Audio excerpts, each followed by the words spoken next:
Lesson number 8 subject economics standard 12 આપણે lesson number 8 કૃષિ ક્ષેત્ર જે આપણે કરીશું અત્યારે તો આજે આપણે લેસન કરવાનું છે કૃષિ ક્ષેત્ર એટલે ખેતી બરાબર છે તો આપણે ખબર છે કે ખેતી એ મેન મુખ્ય પાયો છે આપણું દેશનું જે અર્થતંત્ર કહીએ કે જે આર્થિક ઇકોનોમિક્સ કહીએ છીએ આપણે ઇકોનોમિક્સની દ્રષ્ટિએ ખેતી એ સૌથી મેન એટલે જે શું કહેવાય અર્થતંત્રની કરોડરજ્જુ સમાન કહેવાય કે તમને ખબર હશે કે દેશ આઝાદ થયો એ પહેલા પણ 70% થી 80% લોકો ખેતી પર નિર્ભર હતા ત્યારબાદ તેનો પ્રમાણસર ઘટાડો થતો ગયો 65% થતા ગયા 60% થતા ગયા દેશ આઝાદી પછી લોકો ઔદ્યોગિક ક્ષેત્ર તરફ વળેલા આપણને ખબર છે બરાબર એટલે અત્યારે હાલમાં બી એવરેજ 50 થી 55% લોકો ખેતી પર નિર્ભર છે એટલે ખેતીના જે સુધારા છે ખેત ઉત્પાદનના વધારા છે નીચી ખેત ઉત્પાદનના કારણો છે આ બધા જ આપણે આ ચેપ્ટરમાં સમજવાના છે તો સૌથી પહેલા આપણે પ્રસ્તાવના જોઈએ તો પ્રસ્તાવનામાં આપણે ખબર છે કે દુનિયાના તમામ અર્થતંત્રો ખૂબ જ અગત્યનું ગણવામાં આવતું ક્ષેત્ર એટલે ખેતી ક્ષેત્ર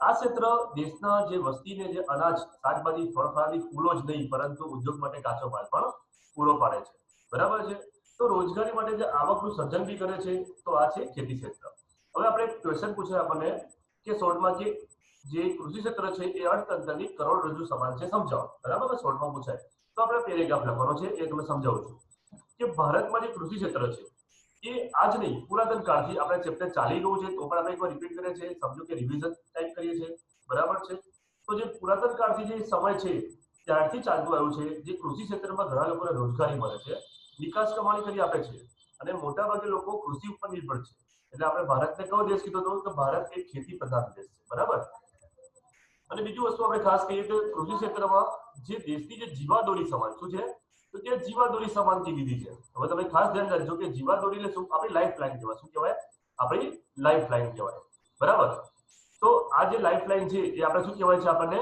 એ જીવાદોરી શું છે જીવાદોરી ઓકે તો એ બરાબર આવે છે કરોડરજ્જુ સમાનનો દરજ્જો આપ્યો છે શું આપ્યો છે કરોડરજ્જુ સમાનનો દરજ્જો આપ્યો છે કોઈ પણ કારણ આપણે ખબર છે કે આપણે જે ટટ્ટાર બેસી શકીએ તો એવું કારણ છે કરોડ જેટલી કરોડ મજબૂત હોય એટલું આપણે ટટ્ટાર બેસી શકીએ તો દેશમાં પણ એવું છે જેટલું કરોડ ખેતી ક્ષેત્ર જેટલું સારું એટલો દેશ ટટ્ટાર એટલે કે મજબૂત થઈ શકે છે કે દેશનું જે મોટાભાગની જે આવક છે મોટાભાગની જે ઇન્કમ છે ખેતીમાંથી મળે છે અનાજ હોય શાકભાજી હોય ફળફળાદી હોય ફૂલો જ નહીં પણ કાચો માલ જેમ કે આપણે લાખ ડુંગર પછી ફર્નિચર માટે વપરાતું લાકડું બરાબર પછી આજે આપણે કાગળ વાપરીએ છીએ એમાં બધું આમાંથી જ મળે છે અને વનસ્પતિમાંથી કેટલીક ઔષધિઓ પણ મળે છે અને ઘણા લોકો ઊંચા ભાવે વિદેશમાં વેચે છે બરાબર છે 2001ની વસ્તીની વાત કરીએ ગણતરી મુજબ તો 68.8% વસ્તી હતી ગામડામાં બરાબર અને ગામડામાં વસતા લોકો તો ખેતી પર નિર્ભર હોય અને ખેત ઉત્પાદન નિષ્ફળ જાય તો મોટાભાગની દેશની જે વસ્તી છે એને માઠી આવક પહોંચે છે સાથે સાથે જે ઇકોનોમિક્સ તંત્ર છે એ પણ ડગમગ થઈ જાય છે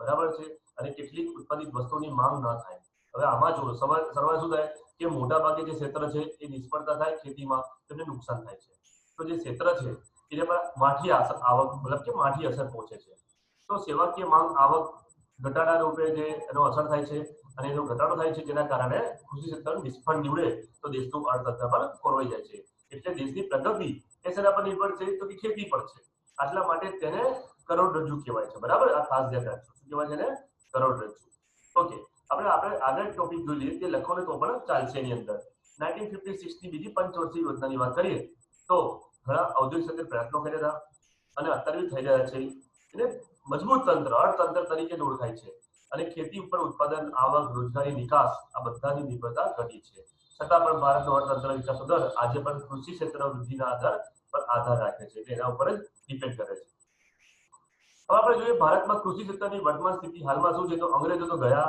દેશ આઝાદ થઈ ગયો 1947માં ત્યારબાદ આપણે ખબર છે કે ઉદ્યોગ 1951 1941 નીતિ છે જેના ઔદ્યોગિકરણ નીતિ કહેવાય છે જે આપણે 11માં 10માં શીખી ગયા છે બરાબર તો ભૂતકાળની તુલનામાં રોજગારી ઉત્પાદન વિકાસ કમાણી જે ખેતી ક્ષેત્રે અગ્રેસર રહ્યું છે તેમાં કેટલાક ફેરફાર થયા છે અર્થતંત્રના મોટાભાગના લોકોને રોજગારી અહીંથી મળે છે અને કૃષિ ક્ષેત્ર ઉપર ફાળો અન્ય ક્ષેત્રની તુલનામાં ખૂબ ઓછો નોંધાયો છે આપણે જોઈએ ફાળો કેટલો છે તો આ જે ફાળો છે એ આપણે અહીંયા કોષ્ટક આપ્યો છે બરાબર તો જે કોષ્ટક છે એમાં એવું કહ્યું છે કે 1951 બરાબર 1950-51માં 53.1 રહ્યો હતો 60-61 ની વાત તો 48.7 ત્યારબાદ 70-71 42.3 આમ ધીરે ધીરે વધી 11-12માં 13.9 થયો છે આ આપણે જે સર્વે કર્યો શું કર્યો છે આપણે સર્વે કર્યો છે બરાબર આજ આપણે લખવાનું છે અને આજ આપણે જીડીપીમાં લખવાનું છે કે કેટલો ફાળો હતો ઓકે એ જે કોષ્ટક છે એને લખી દેવાનું છે એટલે જટિલ પ્રશ્ન બની ગયો શું થયો છે જટિલ પ્રશ્ન. ઓકે, ત્યારબાદ આવે છે રોજગારી.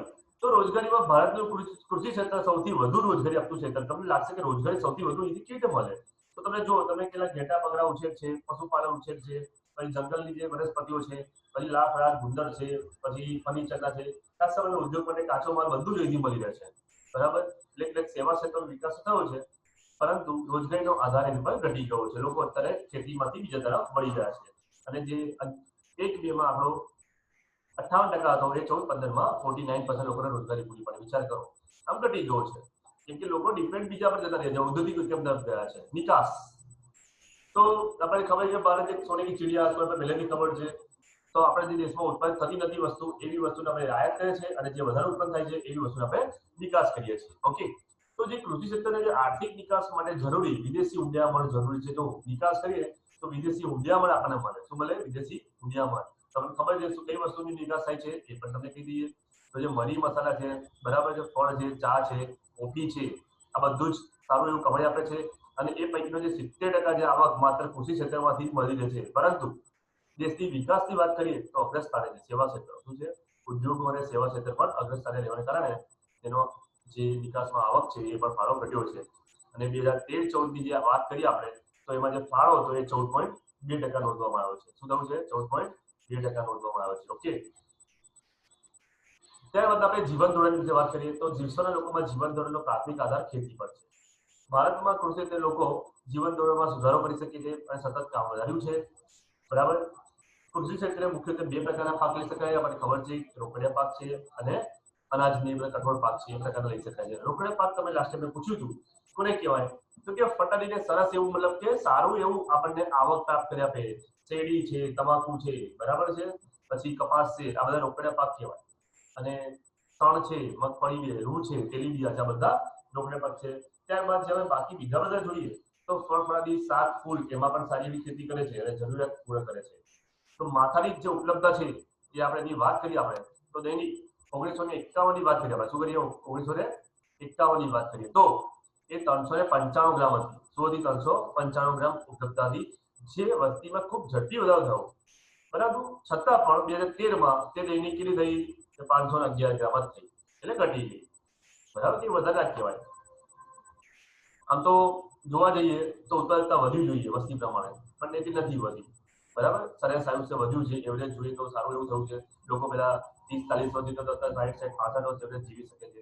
હવે આપણે કેટલાક વૃદ્ધિની વાત કરીએ, ઉત્પાદન વૃદ્ધિમાં શું ફરક પડ્યો છે, તો એના આપણે ચાર્ટ જોઈએ કે અનાજ એ જે મેટ્રિક ટનમાં બધા જ આપણે બતાવશે અને કેટલાક ગાંધીમાં બતાવ્યા હશે. 50, 51 અને 13-14 નો આંકડો આપણને દર્શાવ્યો છે. કમ્પેરિઝન કરી જુઓ અને આ જ વસ્તુ આપણે નીચે વિશ્લેષણમાં લખવાનું છે. એટલે તમે સાથે સાથે વિશ્લેષણ સમજાવતો જઈશ. ઓકે, તો આ શું છે? કૃષિ ઉત્પાદનમાં વૃદ્ધિ. તો આપણે જોઈ શકીએ, આપણે વિશ્લેષણમાં લખવું છે કે ભારતના કૃષિ ક્ષેત્રમાં કુલ ઉત્પાદનની દ્રષ્ટિએ વધારો થયો છે. અનુસૂચિમાં શું બતાવ્યું છે કે અનાજ જે આપણે મેટ્રિક ટન છે 50-51 માં 51 મેટ્રિક ટન હતું, જે 13-14 વધીને 264.4 મેટ્રિક ટન થયું છે, વધારો કહેવાય. કઠોળમાં 8.4 મેટ્રિક ટન હતું, જે વધીને 19.6 થયું છે. હવે તમે કેલ્શિયમ તો કેટલા ટકા થયું તમે દર્શાવી શકો છો, ના હોય તો બી ચાલે. અને તમે બાદબાકી કરી શકો, તમે કહો કે આટલા પ્રમાણ વધારો તો બી સારું રહે. શેરડીમાં 69 પડ્યું, જે 348, સારો એવો વધારો થયો છે. તેલીબિયામાં 5.1 મેટ્રિક ટન હતું, જે વધીને 13-14 32.4 મેટ્રિક ટન થયું છે. અને કપાસ મેટ્રિક બેલ કહેવાય, જેને ઘાસ નહીં કહેવાય, જે 2.1 હતું, જે વધીને 36.5, ચાલો સૌથી વધારે ઊંચાવી. તો આ આપણી અનુસૂચિ હતી. ઓકે, તો આપણે અનુસૂચિ સમજાવતા ફાવે. ત્યારબાદ આપણે ઔદ્યોગિક વિકાસનો પાયો જોઈએ. તો ઔદ્યોગિક વિકાસનો પાયો જે ભારતમાં કૃષિ ક્ષેત્રમાં ખૂબ આધારરૂપ છે. ઔદ્યોગિક ક્ષેત્રે જરૂરી બધી જ કાચા માલની જે વસ્તુઓ છે એ આપણે ખેતીમાંથી પ્રાપ્ત થાય છે. ભારતની લગભગ 69% વસ્તી ગામડામાં વસે છે, એટલે કે 69% વસ્તીનો આવકનો મુખ્ય સ્ત્રોત ખેતી કહેવાય. અને આપણે જે કહીએ કે ઉત્પાદનની વસ્તુ શું છે, તો ટીવી, ફ્રીજ, બાઇક, મોબાઈલ વગેરે જેવી વસ્તુની માંગનું સર્જન થઈ શકે, કે આપણે જરૂર તો પડે જ, બરાબર, એટલે ઉદ્યોગો જરૂરી છે. ત્યારબાદ આપણે મેઇન ક્વેશ્ચન આવે છે, મોસ્ટ આઈએમપી ક્વેશ્ચન છે, નીચી ખેત ઉત્પાદકતા કારણો જણાવો. આપણે પૂછાશે. આઈએમપી ટીક કરી દેજો, બરાબર. તો સૌથી પ્રસ્તાવના લખવાની કે ભાઈ ભારત એક ખેતી પ્રધાન દેશ છે, છતાં પણ દેશમાં ખેતી સંલગ્ન થયેલી સમસ્યાઓ પ્રવર્તે છે. બરાબર, તો મોટી સમસ્યા નીચી ખેત ઉત્પાદકતા છે. અને વાસ્તવમાં પ્રતિ હેક્ટર થતા ઉત્પાદન અથવા હેક્ટર દીઠ થતી આવકના સંદર્ભમાં માપવામાં આવે છે. વિશ્વના ઘણા બધા જે સ્તર છે, જો નીચા જોવા મળે છે, માટે તે કારણભૂત પરિબળો જોઈએ આપણે. તો સૌથી પહેલા આવે સંસ્થાકીય પરિબળો, બીજું ટેકનોલોજી પરિબળ અને બીજું અન્ય પરિબળ. આ ત્રણ પરિબળ આપણે એક વાક્યમાં પૂછાય તો લખી નાખવાના અને વિસ્તૃત પૂછાય તો આપણે સમજાવીશું. ઓકે, સૌથી પહેલો જોઈશું પરિબળ સંસ્થાકીય પરિબળ. કયા? સંસ્થાકીય. તો ભારતના જે ખેડૂતો છે સંસ્થાકીય માળખાને સ્ટ્રક્ચર બનાવ્યું છે એમાં ખેતી કરે છે, જેમાં ભૌતિક છે, સામાજિક ને કાયદાકીય કેટલાક સંસ્થાકીય પરિબળ કહેવાય છે. આવા પરિબળો ખેતી માટે અવરોધરૂપ હોઈ શકે છે, એટલે તે નિમ્ન સ્તરનો વિકાસ થયો છે, ઉત્પાદકતા ઓછી જોવા મળી છે. ત્યારબાદ આ સંસ્થાકીય પરિબળમાં આપણે અંગ્રેજોએ દાખલ કરેલી જમીન મહેસૂલ પદ્ધતિ, બરાબર, જમીનદારી પ્રથા, મહાલવારી પ્રથા, રૈયતવારી પ્રથા, આજે બધી પ્રથાઓ છે જેથી આપણે જે સ્ટાર્ટ કરીએ આપણે કે ભાઈ કઈ કઈ પ્રથાઓ છે એ બધી જ પ્રથાઓ આપણે સમજવાની છે. ખ્યાલ આવ્યો?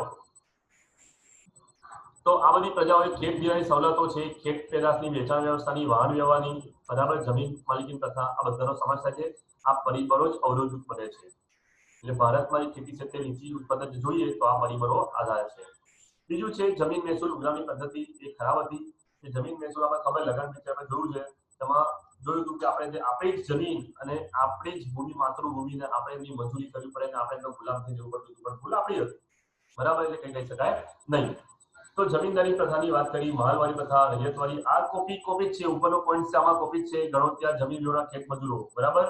દરેક પ્રથામાં માત્ર જમીન પરનું ભાડું અથવા મહેસૂલ ઉઘરાવવાની પદ્ધતિ અલગ અલગ હતી, જેમાં જમીનદારો કુલ ખેત પરનો એક મોટો ભાગ ભાડા રૂપે લે અને ખેડૂતો પાસેથી માત્ર જીવન નિર્વાહ થઈ શકે તેટલું જ અનાજ લેવાય, બાકી બધું વધારાનું અનાજ કમ્પલસરી એ લોકો લઈ લેતા હતા. એટલે શું થાય કે ખેડૂતોને ઇન્ટરેસ્ટ ના રહે કે અમને કરીએ શું, શેના માટે મહેનત કરીએ, મળતું કશું છે નહીં, ખાવા પીવું તો બહારથી પણ મળી શકે છે, એટલે લોકો પછી ઇન્ટરેસ્ટ ઓછો રાખ્યો, બરાબર છે. અને કૃષિ ઉત્પાદનની વાત કરીએ તો જરૂરિયાત ખેતી કરતા વર્ગની જરૂરિયાત અનુસાર વધારો પ્રાપ્ત થતું નહોતું. એટલે આઝાદી પૂર્વે એક એવું સૂત્ર થયું હતું, ખેડે તેની જમીન, એનો કાયદો આવ્યો હતો, બરાબર, જેમાં ખેડ હકની સલામતી હતી.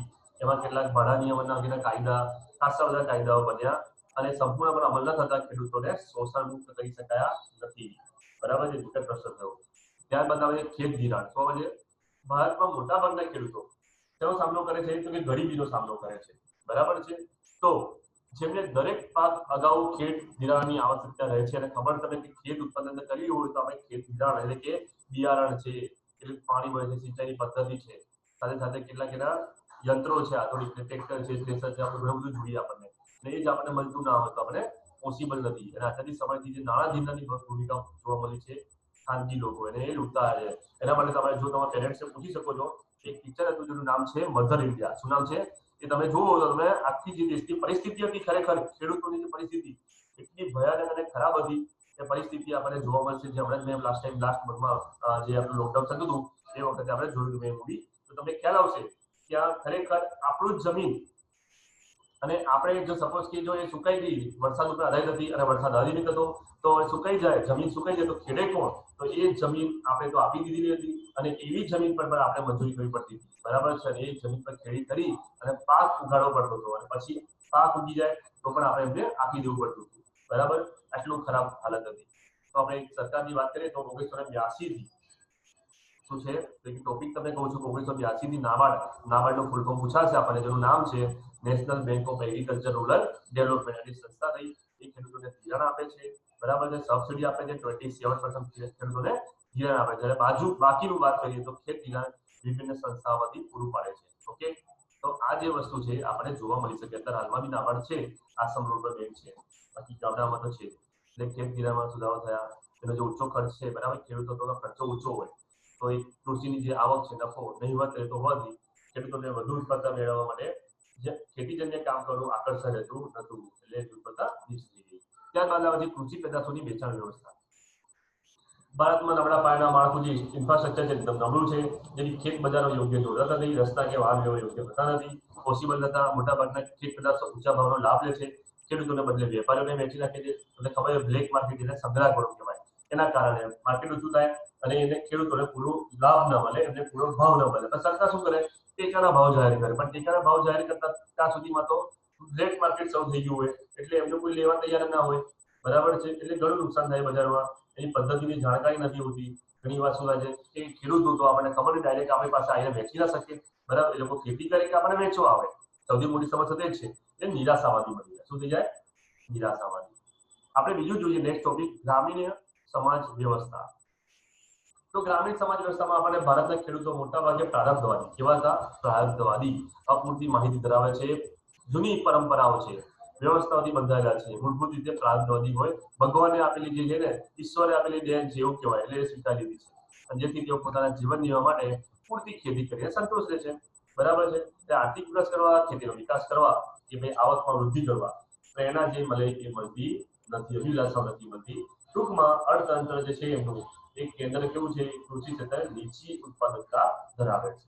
બરાબર. અને ખબર છે આપણે ધગસ હોય, આપણે હવે અમુક તો પેલું જે સુપરસ્ટિશન કે જે જૂની પુરાણી પદ્ધતિઓ કે ભાઈ આપણે અમુક કીધા વહેમો એમાંથી બહાર આવવું જોઈએ આપણે. ઓકે.